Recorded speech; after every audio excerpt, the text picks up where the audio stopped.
IIT Hyderabad నిపుణుల బృందం అమరావతికి చేరుకుంది. అక్కడి భవనాలను అధ్యయనం చేయనున్నారు. ప్రస్తుతం ఎమ్మెల్యే ఎమ్మెల్సీ క్వార్టర్స్ టవర్లను పరిశీలిస్తున్నారు. గతంలో వేసిన పునాదులు పటిష్టంగా ఉన్నాయా లేదా అని కూడా అధ్యయనం చేయనుంది ఐఐటి బృందం.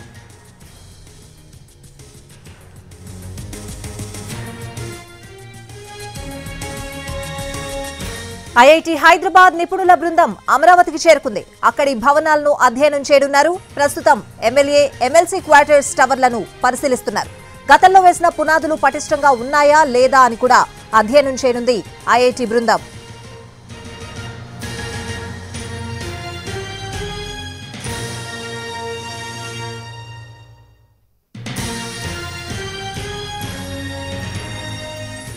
ఐఐటి హైదరాబాద్ నిపుణుల బృందం అమరావతికి చేరుకుంది. అక్కడి భవనాలను అధ్యయనం చేయనున్నారు. పూర్తి అప్డేట్స్ అడిగి తెలుసుకుందాం. మా ప్రతినిధి శ్రీకాంత్ లైవ్ లో ఉన్నారు. శ్రీకాంత్,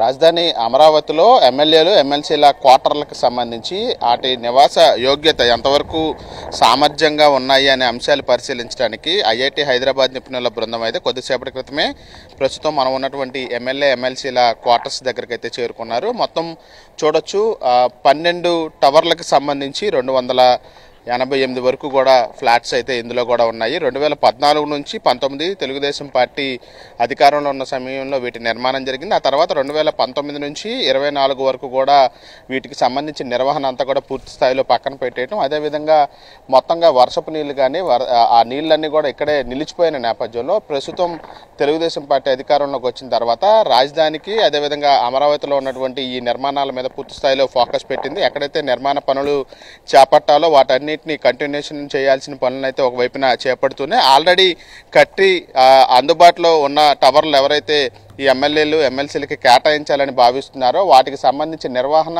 అదేవిధంగా సామర్థ్యత ఈ రెండు అంశాల మీద కూడా పూర్తి స్థాయిలో అధ్యయనం జరపడానికైతే ఈ రోజున హైదరాబాద్ ఐఐటి నుంచి నిపుణులు కూడా వచ్చారు. వాళ్ళు ప్రస్తుతం ఇదే టవర్లను పరిశీలించి లోపల కూడా ఉన్నారు. దీని తర్వాత మంత్రులకు సంబంధించిన టవర్స్ను కూడా పరిశీలించబోతున్నారు. వీటికి సంబంధించి ఇన్ని 5 ఏళ్లుగా ఇవన్నీ కూడా ఉపయోగంలో లేవు కాబట్టి పూర్తి స్థాయిలో వీటిని అందుబాటులోకి తీసుకురావడానికి ఏ అంశాల మీద దృష్టి పెట్టాలనే దాని మీద ఇవాళ రేపు కూడా పరిశీలించి ఒక నివేదికనైతే ప్రభుత్వానికి ఇవ్వబోతున్నారు. స్వాతి.